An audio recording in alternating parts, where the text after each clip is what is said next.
Ladies and gentlemen, today we're diving into Cleveland, Tennessee. It's the economic hub of the Ocoee region, and it's a place that I think gets misunderstood. It really does. People often see it as just a suburb of Chattanooga, but when you zoom in a bit, it actually is its own economic powerhouse, and it's holding a secret that could be worth at least $150,000 to you. And that is really what we're going to be diving into today. We're going to be analyzing the various aspects of Cleveland, the housing, the lifestyle, the trade-offs, and we'll examine what you have to do to unlock that financial advantage. So let's jump right into this. For a lot of people, the appeal of Cleveland, Tennessee is the cost advantage of living there. It's between 14 and 17% below the US national average when it comes to cost of living. So already this could give you a huge head start. And this could have a massive impact on your decision of where you would like to live before you even begin to look at houses. Okay, but with most deals, there tends to be a catch, and this is the case with Cleveland. There is one massive infrastructure challenge in Cleveland that defines everything else. I'm talking about the I-75 corridor, specifically the bottleneck that happens between Cleveland's exit 20 and Ottawa's exit 11. This bottleneck happens where I-75 goes over White Oak Mountain, and it can create a massive logistical time tax. This bottleneck really does complicate any commute heading south towards Chattanooga if you're living in the Cleveland area. So now that we got that major challenge to living in Cleveland out of the way, let's get into understanding Cleveland, Tennessee. So when it comes to understanding Cleveland, you have to realize this. There's not just one Cleveland, there really are three Clevelands. That's right, there's three. There's North Cleveland, there's Central Cleveland, and there's South Cleveland, and all of them are very different from one another. North Cleveland is all about suburban growth and convenience. Then there's Central Cleveland, which has this really charming and historic walkable core. And then finally, you've got South Cleveland, which is very rural with big tracts of land and lots of privacy. If you're thinking about moving to the greater Chattanooga area, don't wing it. I give viewers of this channel a free 30-minute relocation call where we'll go over your priorities. We'll figure out your budget, your moving timeline, and the top neighborhoods that are suited for you. I've helped several people make the move to Chattanooga, and we've got the reviews to back it. Tap the link in the description or scan the QR code here on screen. It takes less than a minute, and we'll get you started on your move to the greater Chattanooga area. All right, let's get back to the video. So let's unpack each of these, starting with North Cleveland. I would say that North Cleveland is where you go if you want modern and easy. It has a great suburban energy, and it's really built for families, young professionals, and people who want to balance having a quiet life and all the city amenities right there. In North Cleveland, the commercial hub is really centered around Paul Huff Parkway. If you mention Paul Huff Parkway to anybody living in Cleveland, they instantly know where you're talking about. This is where you're going to find your big retail anchors. Think the Bradley Square Mall. You've got Target right up there. There is a Publix. There's a Walmart Supercenter. Now, having a Publix up there is actually a more recent thing, and locals love it. If you're from the West Coast or the Pacific Northwest, you may have never heard of Publix. It's just a grocery store that's known for quality and having great produce in the South. They're huge in Florida, Georgia, and lots of Tennessee, and it is a huge plus when you have one of these in the community. Also, they make sub sandwiches that, in my opinion, rival Subway. Like, they're significantly better. When it comes to housing in the North Cleveland area, there is a wide variety of options available, but there are a lot of new construction master plan communities. Up there you have national builders like Lennar and D.R. Horton that are putting in very large communities. And then you have local builders or somewhat smaller builders in this area as well that are maybe targeting a slightly higher price point. But there are lots of options in North Cleveland. There's a bit of a trade-off though with living up here. One of the main complaints that I hear from people is that North Cleveland feels very strip mall-y and it's a bit congested. So pretty much all along Paul Huff Parkway, you have strip malls and you have national retail chains and national food chains. There's not a lot of local flavor or character left along this area. It's pretty much all brand new and quite generic. The upside is that it's very convenient. The downside is that it's very homogenous and a little bit bland. Now, another point that comes up a lot when talking about Cleveland in general is how politically and culturally homogenous the area is. If you look for resident testimonials of living in this area, people describe it as being, quote, extremely conservative. If you decide to live in this area, you're going to see a lot of bumper stickers or signs or billboards supporting conservative values. Now, I'm just reporting on what I've seen up there and what numerous online sources will tell you. and what you'll see in person if you go visit. For some people, this might be a huge plus, and for other people, this might be a drawback. But what I think is important is that you have this data and that you can use it to make a smarter choice about a potential move to Cleveland, Tennessee.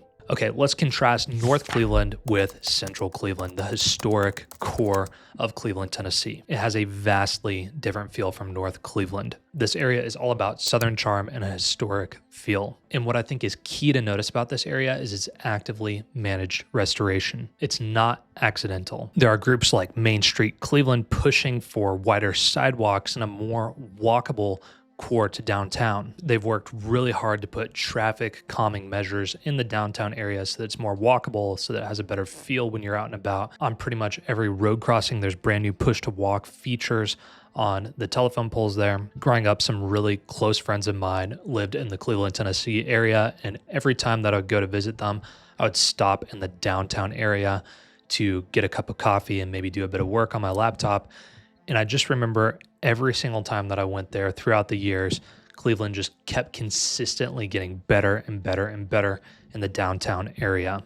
And you see this investment and intentionality reflected in the central Cleveland housing market as well. There are no cookie cutter subdivisions in this area. And you actually get this really interesting mix of some newer homes and a lot of historic homes as well. So on the one side, you have these beautifully maintained Victorian homes that will sell for a massive premium. And then you have some more affordable housing in the historic core as well that might not have the same character and charm as those Victorian era homes, but they're absolutely beautiful and have lots of potential when it comes to being part of a close, walkable community. And then right there in the historic downtown itself, there are a number of lofts coming to market for either rent or purchase. And so if you want to live in loft style housing, this is actually an option in the downtown central Cleveland area as well. So if you decide to live in central Cleveland or the historic core of Cleveland, you're really buying into a local first lifestyle. Now, here are a few of the things that come up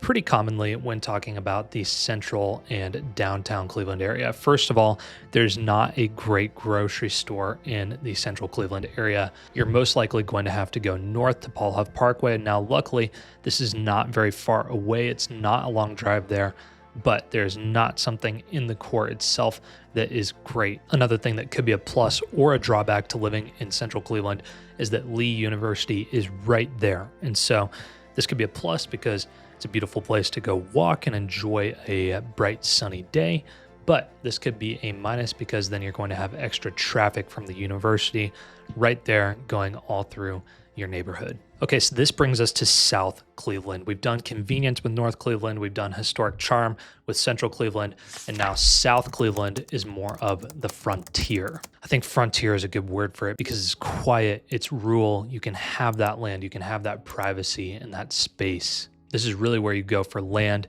and for privacy. The median lot size here is quite large. I think this year it's somewhere around 1.7 acres is the median lot size for homes being sold in this area. So this really could work if you want to have a small homestead or maybe have a few chickens or goats or something like that in your backyard. But make sure to check your covenants and restrictions before purchasing the property if that's what you want to do. Now, another thing that I think makes this area great is just like Central Cleveland has all this planning for the revitalization of downtown, South Cleveland also has a lot of planning going on. The southern corridor of Cleveland is actually split into two areas. There's an intensive development zone right off of exit 20 on I-75. The goal is for this area to become more of an industrial hub and support high density housing. And then south of that, there is a rural residential preservation area designed to keep housing low density, spread out, and give you more privacy and protect that peace that South Cleveland is known for. So South Cleveland is also home to a number of large employers. For example, you've got Whirlpool, and there's also the Spring Branch Industrial Park. So if you can find a job there in South Cleveland itself,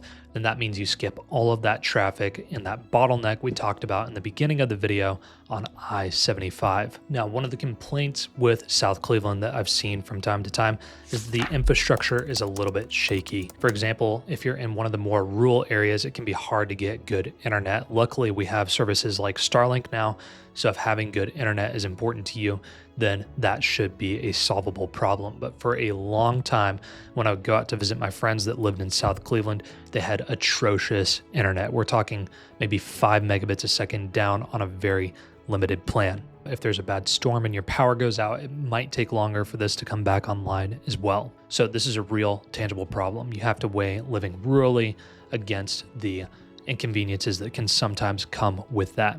Another thing to note with South Cleveland is the housing market data is pretty volatile because there's not a lot of volume. So you could have a large estate that drives up the median for a month, or you could have a month where just smaller, cheaper homes sell in the area, and so that drives down the median. So it is quite volatile. What I would encourage people to do when looking for houses in this area to determine if they're at a good value is look at the price per square foot. This is a pretty good indicator to go off of. Okay, so we've mapped out the 3 Clevelands. We've talked about North Cleveland, Central Cleveland, and South Cleveland. Now it's time to dive into the numbers and talk about the economic benefit that you could get from living in Cleveland, Tennessee. To do this, we need to compare Chattanooga and Cleveland. So when you're thinking about the economies of these two cities, let's think of Cleveland as being more of an anchored economy and Chattanooga as being more of a dynamo economy. So what does this mean in the real world? What does this actually mean for your finances? Well, let's think about this as being stability versus growth. Cleveland has a very stable economy that's anchored in manufacturing. There's a concept that hopefully can really help you understand this. It's called location quotient, or LQ. So location quotient, what is that? What is an LQ? LQ measures how concentrated an industry is in a specific area compared to the national average. So an LQ with the number of 1 is average. Now, to put this into perspective, if your LQ is 1.25 or higher, this means that you have a specialization in a specific industry. Cleveland's LQ for manufacturing is 2.18. So this area is highly specialized in manufacturing. This is more than double the national average when it comes to manufacturing. So how could this impact you? What does this mean for people watching this? Well, as we are accelerating into an age of AI and advanced robotics, manufacturing or moving physical atoms in the real world could be a safer bet than a lot of white-collar jobs. And so if you're looking for stability, if you're looking for employment opportunity, then this could be huge. In Cleveland, we're not talking about speculative startups. The economy runs on long-established, stable companies. We're talking companies like Wacker Polysilicon. You've got a Mars chocolate location, so they're literally making M&Ms in Cleveland. There's also Whirlpool, who makes a lot of refrigerators, microwaves, dishwashers, those sorts of things. These large employers that are in manufacturing bring a very stable economic base to the area. Now, when you contrast that with Chattanooga, this is where you see how much of a dynamo Chattanooga really is. So Chattanooga's economy is built on this gigabit fiber optic network. Chattanooga is supposed to be this innovative, tech-driven economy, specifically logistics tech. There are a number of massive logistics companies in the Chattanooga area. There's also a large insurance sector in Chattanooga. So Chattanooga's economic engine is dynamic, it's fast growing, but it's also potentially more volatile. So that's why Cleveland could be a more strategic choice for you, because it could offer a more stable community while still being able to tap into the high growth job market of Chattanooga, Tennessee. And this is where that $150,000 savings could come into play, because depending on what you're looking for, you could literally save $150,000 moving to Cleveland over moving to other Chattanooga suburbs. So let's talk about the internal gap. It seems that home prices have shown that the market in Cleveland kind of peaked in late 2024, early 2025, and since then prices have been coming back down. Here at the end of 2025, the current list price is significantly higher than the current sold price within Cleveland. So buyers have a lot of room for negotiation. Now, I think this is partly due to there being so many large national home builders in Cleveland, Tennessee that are trying to move inventory and start on their next phases of their neighborhoods. And so they're offering incentives, they're cutting prices, and they're just trying to move inventory out. In late 2025, nearly 60% of homes sold in Cleveland at large have sold below their listing price. This is a little bit counterintuitive because this is a strong market. You would expect there to be some bidding wars, but This is not what's happening. Buyers actually have a lot of leverage right now and a lot of power in the markets. Now, the other way that you can get significant savings in Cleveland is if you compare the cost of living in Cleveland to other Chattanooga suburbs. So if we were to compare Ottawa, for example, to Cleveland, there are a number of large national builders that are building in both, and you can tour the exact same home in Ottawa and then go tour it in Cleveland, and there will be a massive difference in the price. I'm talking night and day, thousands of dollars of savings.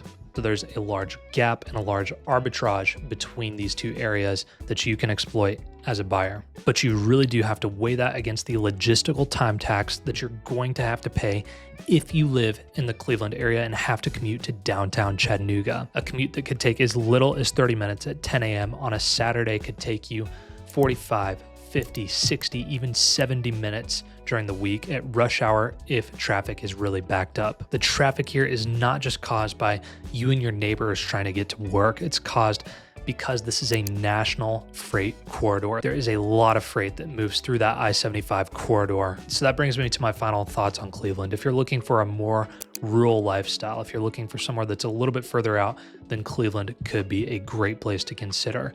Now, if you need that predictable commute, if you need close access to your place of work and you're wanting to work in Chattanooga, you want to work somewhere where you're at the office at 8 a.m. in the morning, then Cleveland could make that a challenge. But if you work from home and just want the privacy and some of the conveniences that come with all the amenities that there are in North Cleveland, then right now, I think you've got a fantastic opportunity that I wouldn't want to miss for moving to Cleveland. So if you need help finding the perfect home in the greater Cleveland area or in the greater Chattanooga area, I would love to help. I'm licensed in both Tennessee and Georgia, and my mission is to help people find the perfect home. You can get in contact down in the description below or book a meeting by scanning the QR code on screen here. If you made it this far in the video, YouTube thinks that you might like one of these videos here. I make a lot of content on what it's like to live in the greater Chattanooga area as a whole. Thanks so much for watching, and I'll see you in the next one.